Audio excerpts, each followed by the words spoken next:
Alright, so as promised, we're back with a review and update on the Hero9. Definitely was a good buy. I'm very happy with everything overall, actually.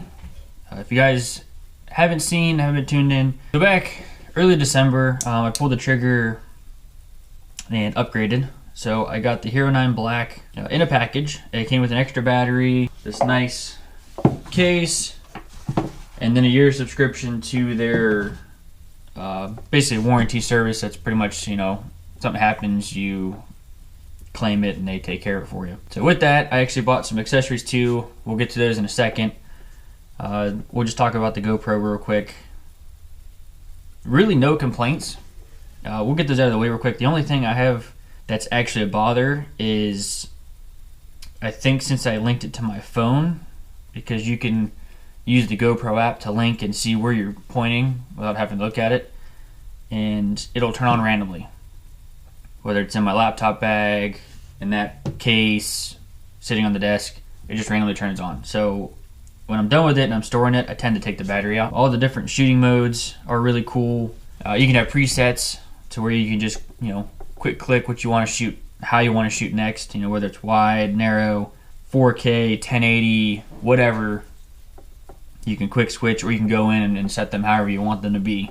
The different viewing angles are awesome, from narrow to wide, and then the stabilization too. I have what's called hyper smooth, and basically it kind of replaces the gyro. The 4 which I'm shooting on now, I had to buy a little handheld thing that kind of floats, so when you're walking or moving, it kind of smooths the transitions. Well, that's built into this. So as I move around, as I walk, it smooths it all out, and it, you know, looks very good actually. You know, I'm very, very pleased with that. Time lapse, slow mo, done both of those. It's really good. And so far, I've shot up to 2.7K at 60 frames. If you guys have seen the latest videos, I'm pretty pleased with how it looks. Only going to go so far, I guess, on the internet too, because, you know, whether you're watching on a phone or a computer, that kind of is going to dictate how you're even going to be able to see it. So I don't worry about going too high quality with it. Another thing, actually, with the software, if you shoot anything more than 60 frames or anything in 4K, and I'm guessing going to be in 5K whenever I get there, it puts it in this special format that's kind of GoPro specific, and you have to go through and encode it to even use it. So that was just with some quick research. I gotta dig in some more and figure out how to actually utilize it, because when you do that, I'm actually taking it back down to 1080 and killing the quality. So I went back to the 60 frames, 2.7, and I don't have to do any of that. I can just upload it, edit it, good to go. It's got some rubberized around the outside, so it's pretty, you know, it'll take a fall pretty good. Not only do you have the back screen, but you do have a front screen.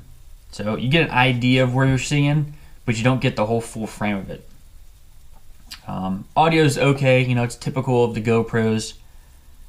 You know, external is definitely suggested, and we'll get to that. It's really cool with the feeder built-in. I'll just speak on it. I really haven't messed with photos yet. I have an actual camera to do that with, so I don't worry about that. Yeah, so that's the camera itself. I'll also, at the end of this, include links of everything, pretty much just on the GoPro site, which is what I went through. You guys can get a quick look of what I got and how much it's going to cost and whatnot. So we will move on from the camera and start with our accessories. So the first accessory to talk about is going to be the media mod, and that was the biggest thing that got me to even go ahead and buy all this. They really tailored it to, you know, vloggers.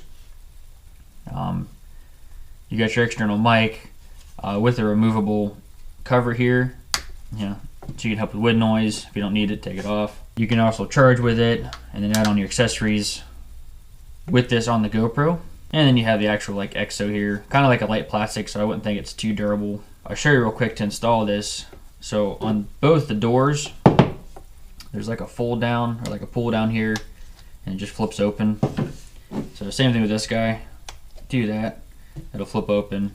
You kind of like take it to an angle, and that pops off. And you just kind of slide it in the slot. Make sure it seats. You'll see the plug in there.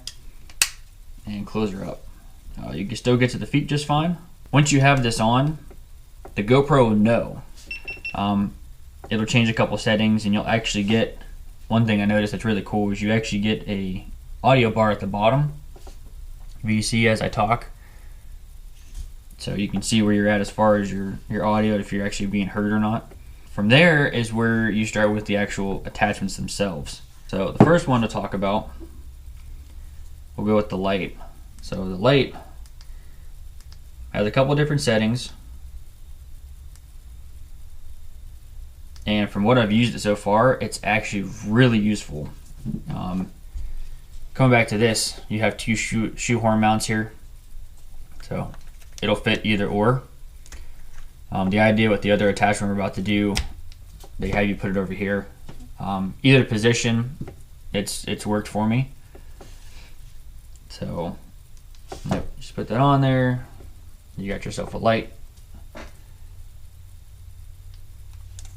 The light is actually self-powered, so it has its own built-in battery, and it takes the same USB-C that everything else does.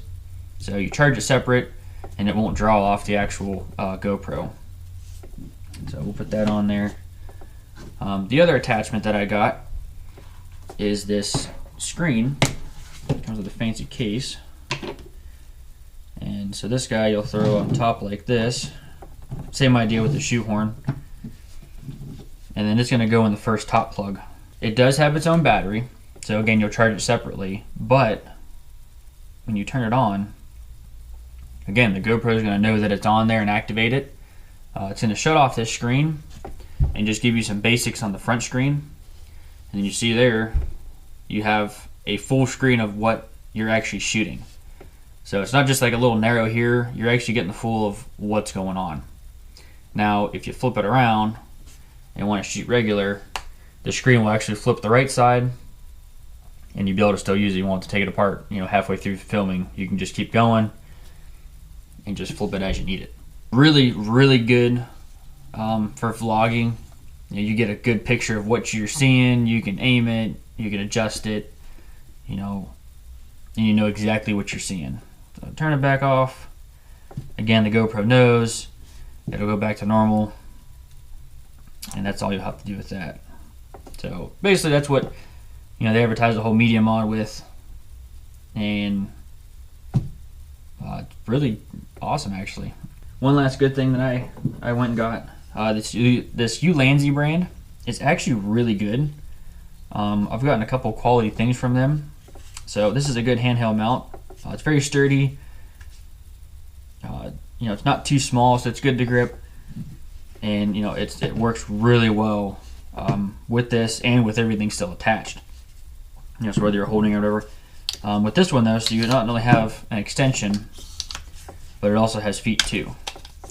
So you can drop that on the ground, on the table, set her up, and shoot. So I'll also include that in the description. Hopefully the eBay ad is still good. It was like 10 bucks, so completely worth it. The last thing we're going to talk about is audio. How this has an external mic basically.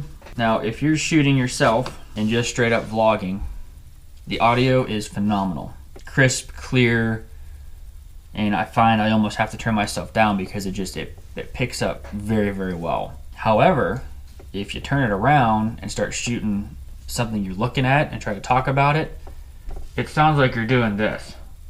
So it is a directional mic and it doesn't pick up anything back here very well. So I did a little research, and luckily I wasn't the only one to have this problem, and I got the solution. So I went back on good old eBay after finding a solution, and I was able to find this for a good price. So it's a brand called Power DeWise, and it's just a simple little external mic that you can clip to your shirt and conceal. It'll come with its own little carrying case, which I have somewhere, an extension. So not only do you have this long guy of a cord, it comes with probably at least that much more. And then the most important part is this little adapter here. It takes it from a three ring down to a 2 ring, which is what this GoPro will read. And what's going to happen is you're going to go in this bottom hole, plug her in, and the GoPro will now know that this is plugged in. So you can actually go in and adjust the settings as far as this. You can turn the gain up, basically, I guess you can call it. You can set it up for powered mics. You can set it up for just other different inputs, basically. Completely solves the problem with, you know, rotating the camera and continue to talk. You know, it kept it smooth, it kept it flowing. There was no difference in the audio at all. So again, definitely worth the buy. I think it was about 15 to 20 bucks for everything, and it's well worth to go along with this. So I mentioned that this came with an extra battery too. I ran into a problem. It's good having more than one battery, but I ran into a problem where trying to charge them. You can only use this to charge it. So I went ahead and got the charging brick, which comes with an extra, you know, it comes with a battery too. So now I have 3 batteries to run with and should never have an issue as far as power. But yeah, definitely another good buy, straight from GoPro. If I had to, you know, give a good opinion, I'd say probably, you know, an 8 out of 10 for the GoPro itself, and then adding everything on to make it better, you know, gets it closer to, you know, 10 out of 10. And I'm getting more and more reliant on just using this and trying to phase the 4 out, not completely, but mostly. Especially for car shows, I do want to mainly try to shoot in 4K, just to, you know, just to get the quality of the cars and everything. So we will see how that goes. Everything will be down in the description. I'll list everything with prices, and yeah, so hopefully this helps someone out. If someone's in the market to do some videoing and doesn't want to go with the full-fledged, you know, big boy camera, this is a great alternative. Won't break the bank, and it'll do just about everything you can want it to do. So with that, thanks for watching. We'll see you on the next one.